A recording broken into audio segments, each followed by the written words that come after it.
have to be a bit of a performer, because you have a large audience, you've got people way at the back, you somehow have to sort of involve them. And one of the things I do is not get stuck behind this sort of altar, if you like, at the front where everything is. I go out and around, I use a portable microphone so I can go to the back, I can walk up and down and talk to people and so on. And that breaks down this sort of barrier that it's sort of us and them. If I want to use a demonstration, one assumes that the students who are in that closer area to you at the front are the ones the most interested, and I'll quite often get them maybe to come up and give me a hand with the demonstration, whatever. So you break down the normal barriers. In terms of the actual conduct of the class, we know that most students' attention span is what, 10, 12, 14 minutes, and then they're going to go to sleep.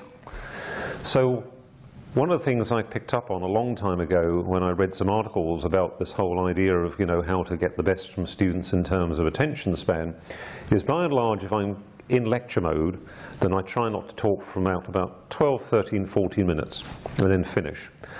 I then give the students a 2-minute break. And the instructions are not just to sort of go to sleep for 2 minutes, but to go back over what I've said, and if there are things they don't understand, to discuss them with a colleague on either side. Now that gives them the opportunity, if they're socially oriented, to talk to other people, get to know people and so on, if they have a genuine question to ask. And then after the 2-minute period is over, then if there are any things that are still unclear, they can ask me before I proceed.